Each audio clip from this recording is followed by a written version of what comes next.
Our next storyteller, he is a veteran of our stage. We always love it when he comes back. He is also a die-hard Giants fan, like seen hundreds of games. But one of the most special games, the last game of Barry Bonds' career, Jeff has an inside track on a unique story that you don't know, you probably never heard about. So give it up for Jeff Frenster and his story, I forgot. Yeah. Yeah, sorry. The Beleaguered Jeff Frenster. Give it up.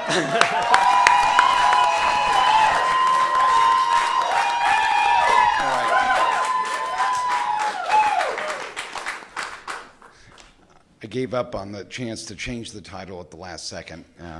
Thanks for that, Will. We're going to have a lot of fun in just a second, but I did want to start with one personal observation, and that is that early this morning, I lost my Uncle George at the age of 94, and the reason why I'm thinking of him tonight in particular is because of the fact that throughout my life he was a huge influence, and he was a really big fan of my storytelling efforts. So I guess I'm dedicating the story this evening to Uncle George. So thank you for that. Okay, some of you may wonder, especially with all the really amazing stories tonight, about whether these stories are really true or whether they're fudged a little bit. And I'll tell you that Will in particular is a real stickler. In fact, right before we came on tonight, he made me somewhat awkwardly sign an affidavit that the story that I'm going to share with you is actually true, and that specifically it happened to me. So you can rest assured about that. Let's go back to September 26th of 2007. Okay, it's standard day. I'm in the Palo Alto office of the firm that I was with, and the bottom line is that on this particular day, I'm grumpy.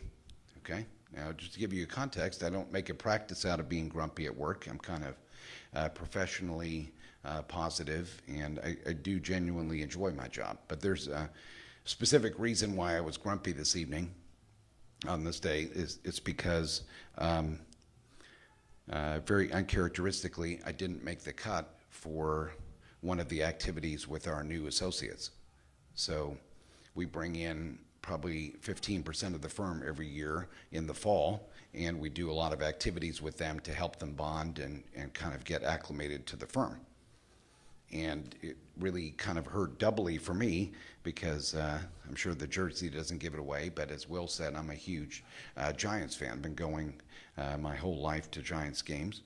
And this particular day, we were slated to go take the new associates to the Giants game. And normally, I kind of pay my dues. I do some of the more boring outings with them and everything, and then kind of the Giants game, at least in my own mind, is kind of a payoff for that. But you see, this year I was informed that I didn't make the cut because there was an unusual number of partners that wanted to go to the game. And that on the surface seems strange to me. It's just another outing, not a big deal. But we had bought the tickets probably 3 months in advance, get the group sales and everything. And it was another mediocre Giants season, unlike some of the ones we've been graced with recently. But something extraordinary happened in the 3 months between when we bought the tickets and September 26th. And that is that it became clear about a month before that this was going to be the very last game in the career of one Barry Lamar Bonds, who obviously had both a storied and somewhat controversial career. But anyway, however improbably, we suddenly found ourselves with the hottest ticket in town. So that's why the partners wanted in on the action. So I'm grumpy and kind of feeling sorry for myself, playing the little miniature violin and everything. And then, which, let's be honest, I enjoy that. I enjoy wallowing in my self-pity occasionally. Kind of indulge myself a little bit. And then things took kind of a dramatic turn. Around 2 o'clock in the afternoon, I got a phone call from one of my closest colleagues. I'll call her Patty, because that's her name. Always good to be accurate, right? I'm thinking about that affidavit I just signed. And she was calling me up and asking me if I could do her a solid and show up to the game at the last minute as a chaperone, because one of the partners had decided to not attend. So I'm like, hello, let me think about it for like 1 second. And then I said, hell yeah. So all of a sudden I'm thinking like, wow, okay, this is a real alignment of the universe. There's obviously a reason why I need to go to this game. Everything kind of opened up just the way I hoped. And just like that, my whole day turned around. So I run down to the Palo Alto Caltrain station. I'm totally pumped. And I'm a really big believer, I guess you could call it like superstition or whatever, but I particularly am focused, like whenever something unexpectedly good happens, that I really try to keep the karma ledger balanced and try and help people as much as I can. So I came across this elderly couple who obviously hadn't ridden Caltrain very much and were struggling with the ticket machine. So I kind of showed them the ropes on that, and we ended up riding up to SF together. It turns out they were going to meet their son at the game, so we had a good time getting to know each other. Then I walked the 2 blocks and to our rendezvous point, which is Momo's. I don't know if any of you have kind of pre-partied at Momo's. Yeah? Yeah, it's the place to go. And the place was really jumping on this particular evening. I mean, it really had a playoff atmosphere, even though the Giants were long out of playoff contention. I mean, it was really palpable, the energy.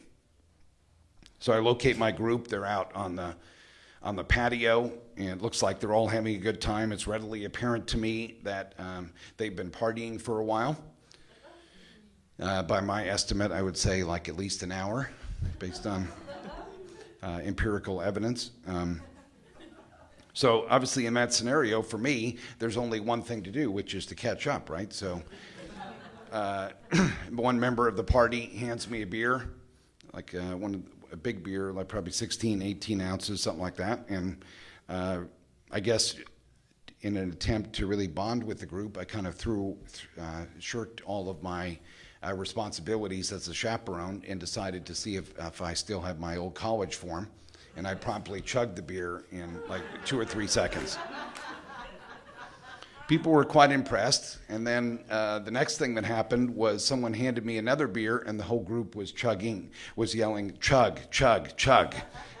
So who am I to go against the will of the people, right? And so I chugged this beer, and this is all like I hadn't had anything to eat since 11:30, so it's already starting to make its way into my system. I'm feeling pretty good, and I guess it must have been the alcohol talking.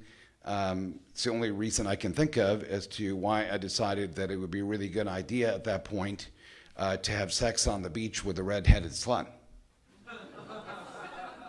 I should probably clarify at this point, I can see a lot of huhs out there, that sadly that was not a commentary on my social life, but was in fact my next drink order. So by the time I went in to the ball game, when we all went in, I was definitely feeling no pain at that point. And we sat in left field bleachers. I don't know if any of you folks have ever done that, but to me, it's like definitely the rowdiest and most energetic part of the stadium. And it didn't take long for some action to start taking place, particularly off the field. So right after the game started, I looked over my shoulder and I noticed that several of our associates were really struggling with the effects of their pre-partying that they had done. But it seemed like it was relatively under control because we had a few partners there at that point, and my colleague Patty was there. So I turned my attention back to the game. And game proceeded kind of slowly. You know, 2 teams that are not in contention. Baseball can, even though I'm a baseball fan, it can be kind of deadly boring at times if there's no action at all. So the couple innings go by, and then things really started heating up off the field again. So there was a very large, heavy-set lady in the section over to our left, Dodgers fan. I'll just put that in parenthetically. It's important to the story, but she started getting into it and talking shit with some of our first-year associates, and one of our male first-year associates then, I'll call him Mr. A, because I'm protecting the identity of other people here. He rushed over to kind of come to the defense of his classmates. And at this point, she turned her attention towards him. I guess hell hath no wrath like a Dodger fan scorned. So she started attempting to throw haymaker punches. I mean, she was really like putting all her weight behind these punches. And fortunately, Mr. A was able to, at least initially, successfully dodge these and stuff. While that was going on, all of a sudden I felt someone bump into me off to my right.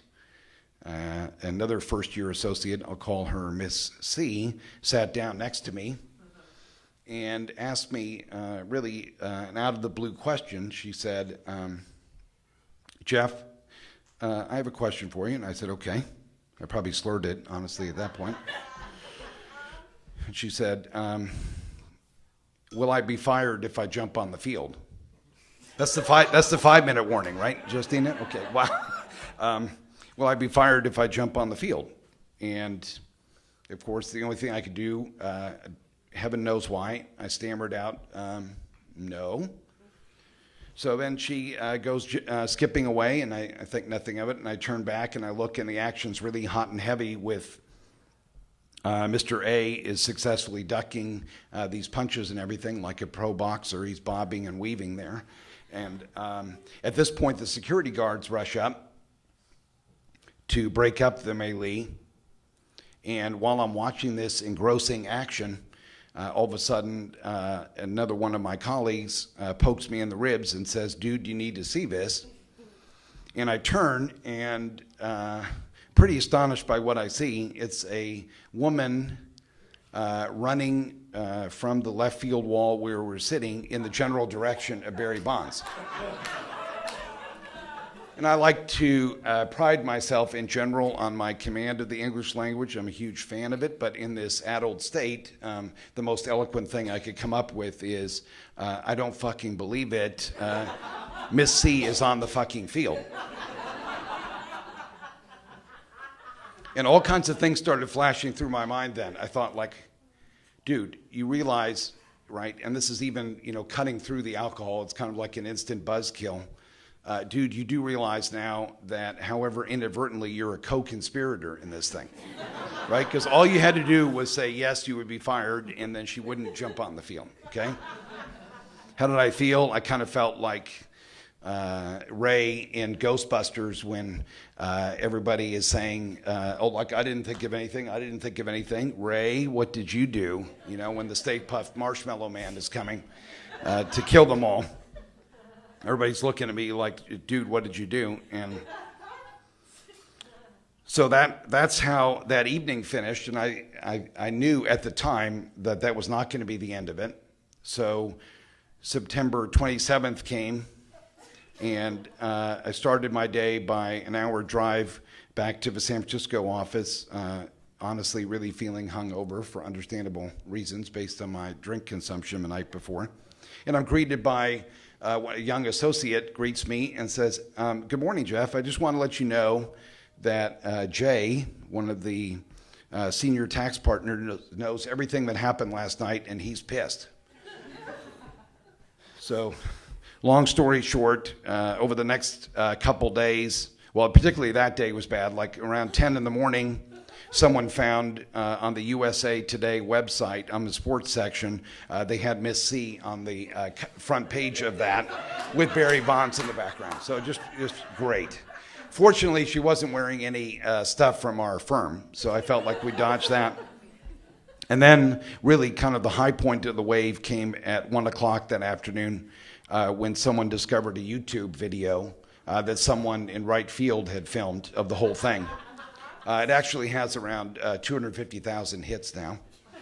So I'll provide you very quickly with the search terms because I know you're just dying to see it during the intermission. It's woman rushes field, Barry Bonds. And if you do that, you'll find it and you'll see that this whole story is true from that. But, you know, it really sucked because I felt like, okay, I tried to do a good deed, and there's an old expression that no good deed goes unpunished. Both Patty and I felt like there's a good chance that we might even be fired because the rumors were just crazy surrounding it. And about a week later, I'm talking to one of my partners, a good friend of mine, and she said, "How are you doing?" Okay, I'm almost done, Justina. I promise, 30 seconds. And I'm talking to Miss N, and she said, "How are you doing?" And I said, "Well, let me put it to you this way. For the foreseeable future, I would appreciate it if you would say, instead of saying, 'Oh, I just chatted on the phone with Jeff,' I would appreciate it if you would say, 'Yeah, I just hung up the phone with the beleaguered Jeff Frenster.'" So, thank you very much.